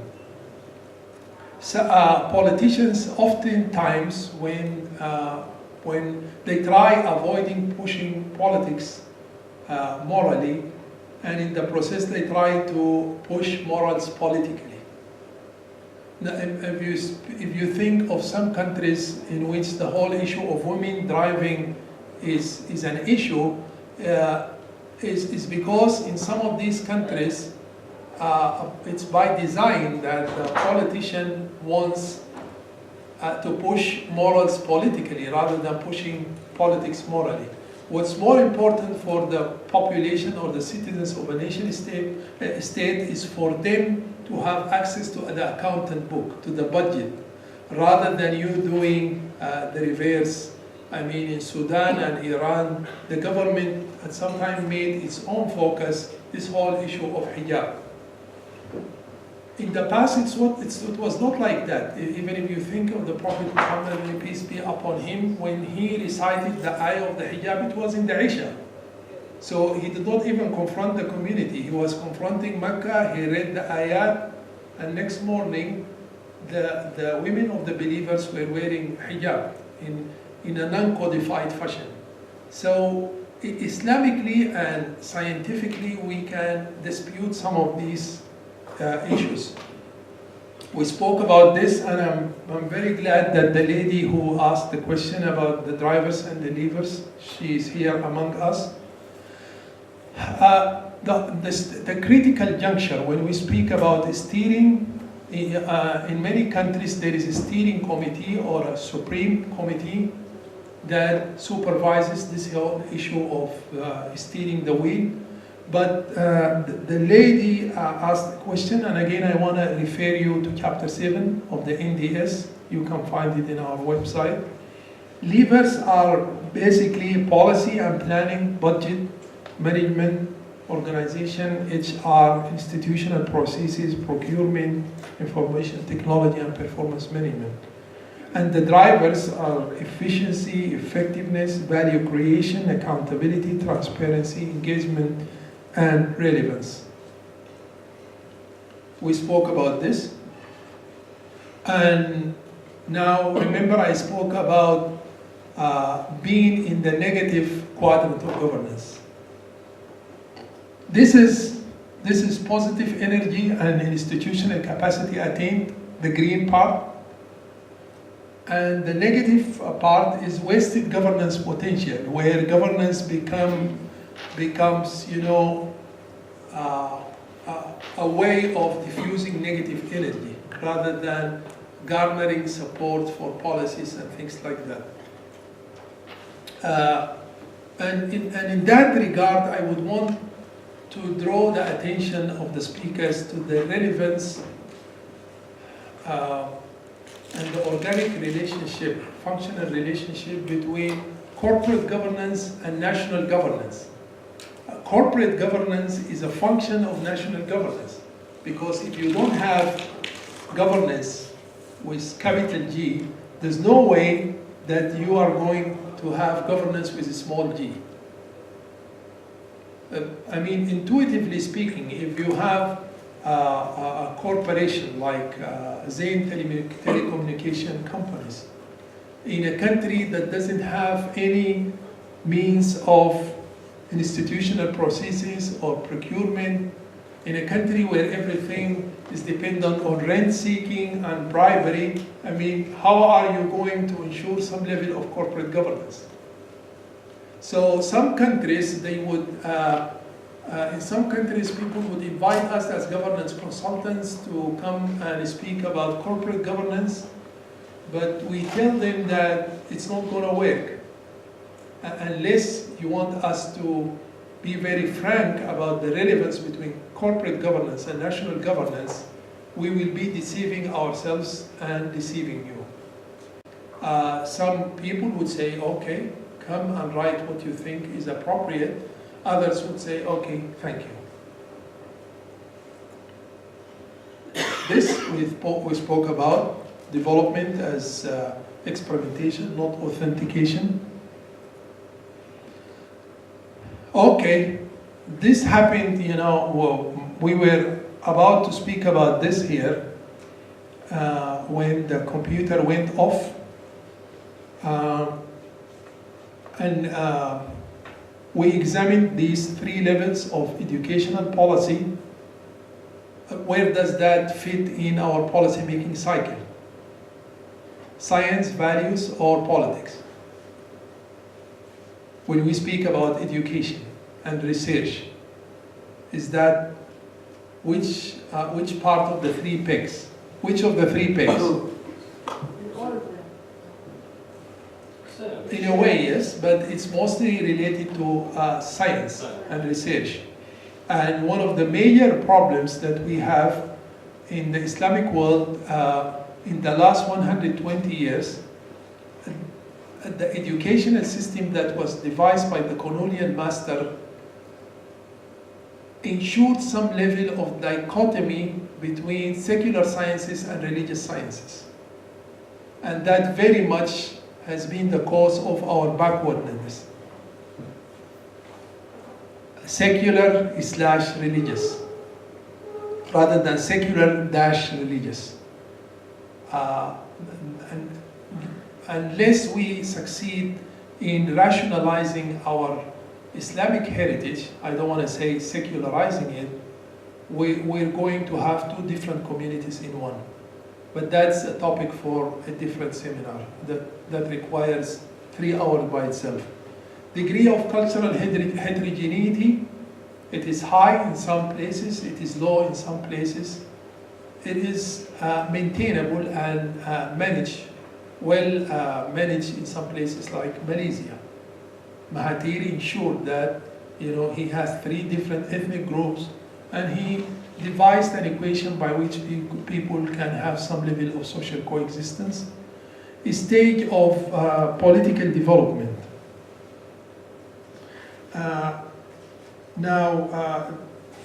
Anytime we speak about political development, that could mean anything. But what can you think of? I mean, in this in today's topic. Can somebody give me a hint?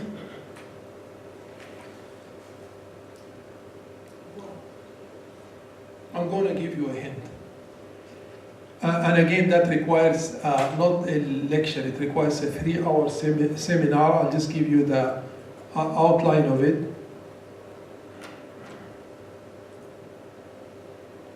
What happened to the other?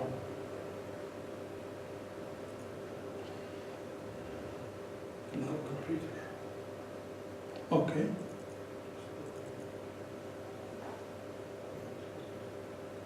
I can't find my file. Computer? Hmm? My computer. Computer. Oh, my computer. Okay. What is my computer?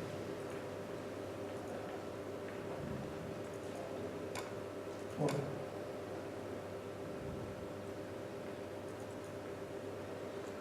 No. Yeah. To judge upon the stage of political development, we have to be able to examine 9 or 10 factors. Who are the political actors, the dominant ones?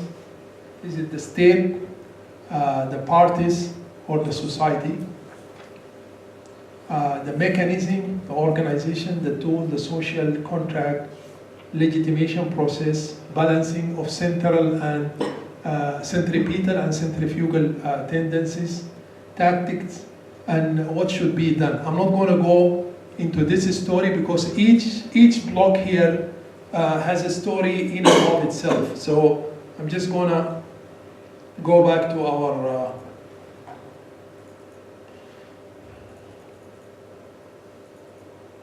so when we speak about degree of cultural heterogeneity, that is basically values. So that is the peg of values. And when we speak about the stage of political development, we're speaking about politics. So summating these 3 factors together, I mean, in our earlier explanation, we had it in a circular manner: values, politics, and science. Here, for the purpose of explanation, I'm just putting it in a table. When we we get the summation of all of that, it will determine our position from modernity. And I explained that modernism has very much to do with our position from modernity. Are we rejecting it? Are we seduced by it? Or are we reconciling and neither rejecting nor fully buying into it? The last, but not least, is this. I mean, what was the table when we were speaking? We were talking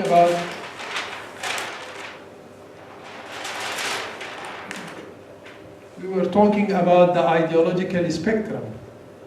It's not easy for any nation to frog leap. I mean, it's only through experimentation that we can go beyond the liberalist-literalist continuum to the rights and duties continuum.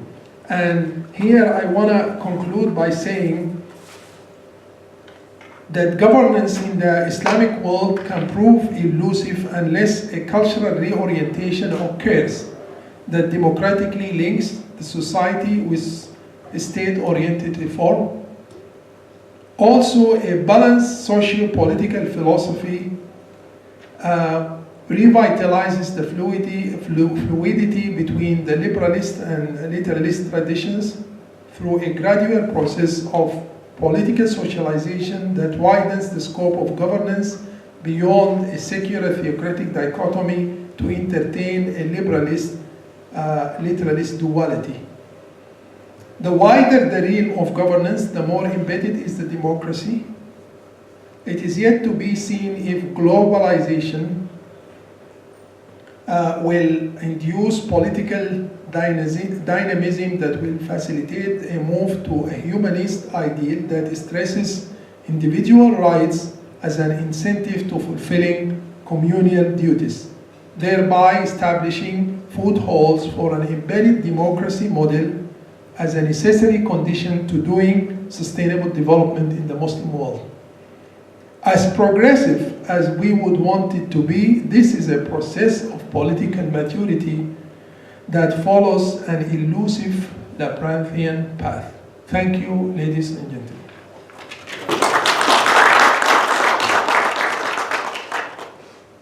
Now I would want to pass the mic to whomever wants to have. They can also speak from the stage. Oh, okay, you can speak from from the the here on okay. the upper left corner. Okay. It's like mic.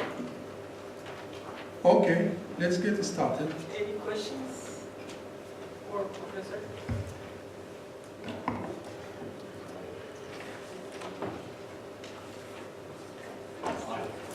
Yes.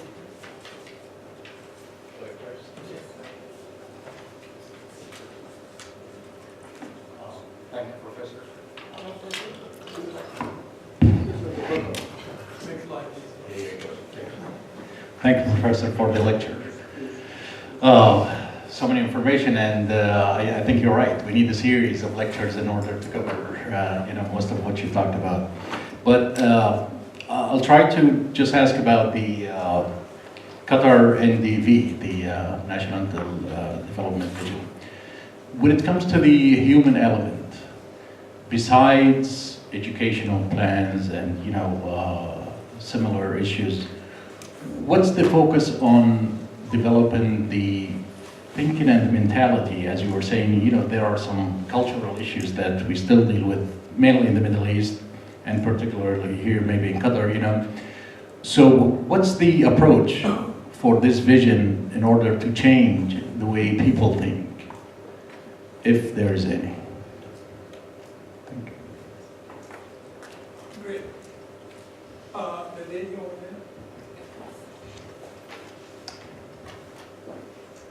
there. Thank you so much. This is very rich and condensed. I think we need other lectures, as my colleague said. Actually, in a society, if we take two different societies, society with multicultural and society that is less mode, it has unified mode. By experimentation, which society is more likely to accept modernization and to change? The multicultural or the simpler one, let's say? That's a powerful question. We'll take more.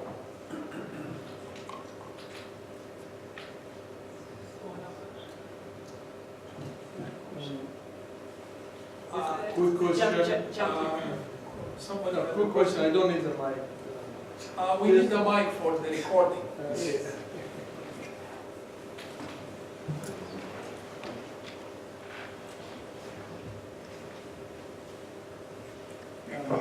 It's not a distraction of the subject, but your definition of like hukam or hakimiyya or hikmaniyya is not exactly asking for the reference for it, but could it be like an argument about what do you tell us about it and what do you understand about it? You are enticing me to speak about it. I'm going to resist that. I'll allude to some points. I like odd numbers, so we have three questions here. Brother, you didn't mention your name? Yeah. Say Sayyid Yahya. Okay. Nasruddin and the sister? Suhair. Ustaz Yahya, answering your question requires differentiating between an evolutionary approach to the whole issue of education and political socialization and a revolutionary one. People in the Gulf, and let's be honest about it, they are not revolutionists like Iraqis and Sudanese. They don't like that causing some turbulence. They like this evolutionary approach, and maybe that's part of the wisdom that they inherited from nomadic pastoralist communities. I don't know, but this is something that has helped them sustain their stability. They like an evolutionary process. It's not that they can't do it. I mean, tomorrow the Amir can devise a decree and say, I would want a revolution to occur in the administrative system. But it's his prerogative. He wants his people to go through some gradual upgrading. If you ask me if the learning curve is steep or is it following some unacute inclination, I would say it's not steep. It's not going as fast as the higher political authority would want it to be. It's not going as high. I'm sure and again, we have to admit that there is there is a gap in the political maturity between the higher authority, the medium, and between the medium and the low. And those voids, if filled, they can process, they can expedite the process of maturity. Going back to Sister Suhair's question,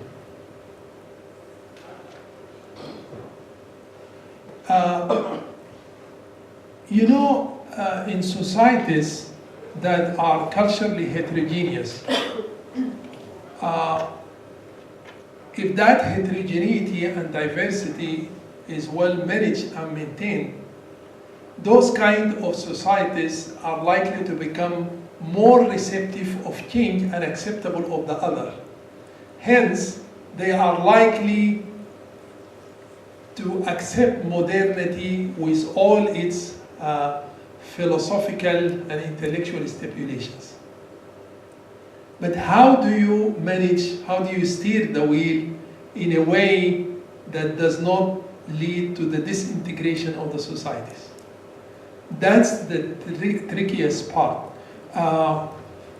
In a culturally heterogeneous society, people are likely to externalize their differences, and that's why you see civil wars and political attempt to totally annihilate some ethnic or tribal groups and things like that.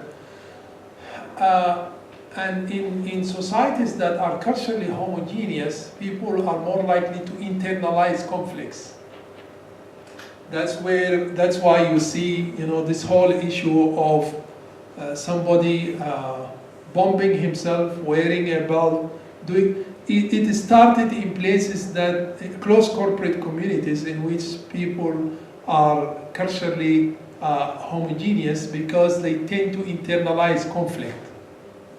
I can't find the other whom I can blame for my misery, so I tend to put it back in myself. Excuse me, how would the central authority be utilized effectively to maintain stability? Steering the wheel? How do you steer the wheel? The world's biggest democracy, India. How did they succeed in sustaining it? They accepted the other. Not only so, they were not very dependent on the intellectual capability of Nehru or the spiritual and moral maturity of Gandhi. They did put an institution. A Muslim can receive justice in a Hindu-dominated country that he or she cannot receive in the Islamic world. And you've seen incidents in which some Hindus were sentenced to death because 6 years ago they killed some Muslims.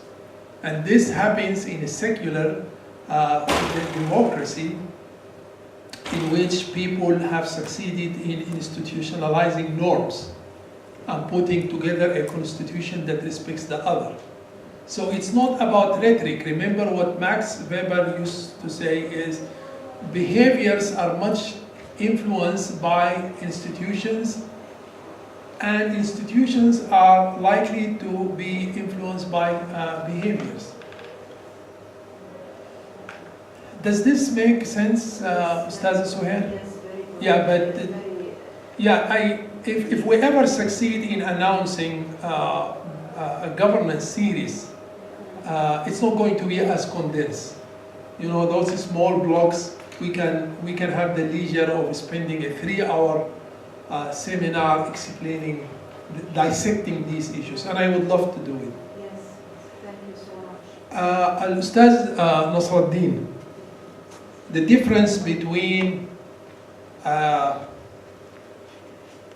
one thing about us political scientists is, one way of attempting to sell ourselves is we don't give you all the secret in one time. So to ensure that Professor Evren invites me next time. That's what I was referring to.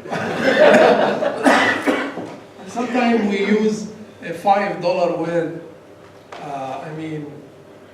ideologization, that's one way by which we can get 20K, per month. But it's not always doable. Things in life are very simple. If you want to make a distinction between the times of the pre-modernist state, Yeah, I'm not asking about the explanation itself. I'm asking, is it arguable? Is it something like in science there is 1 + 1 = 2. So whatever is your definition of those things, is it what governance science is or not? I'm not. Yeah, I don't want to explain everything. Oh yeah, okay. Is it arguable or not? You saved my life. Okay. It's arguable. Part of it is highly philosophical, but parts, I can just show you, some parts are very rational. Which approach do you use? Is it an interpretivist approach or a rational choice approach? If you want to combine the two, it's arguable. Even if you use numbers are arguable. And I will be spending the remaining of my life trying to argue that there is a difference between al-hukm, government, and governance. And governance as it applies to modern times versus governance as it applies to pre-modern times. One thing that I can mention to you is Al-Rabi' al-Arabi, the Arab Spring, has caused a total transformation in the way we used to think about politics. There are negative aspects and positive aspects, but I totally believe that we are no longer only a community of believers. We are citizens of a nation state. If we don't adjust to that, we are likely to continue killing each other until the very last one of us. Anytime I open the radio, 40 Iraqis were killed with a bomb. What was he thinking about when he killed those 40? It has to do with adjusting ourselves to the reality of a nation state. A state cannot be dominated by Shia, nor can it be dominated by Sunnis. It cannot be dominated by Arabs, nor can it be dominated by African indigenous groups. There's no way for dominance. There needs to be a constitution, rights, duties, and our objective is hopefully humanism. Thank you very much.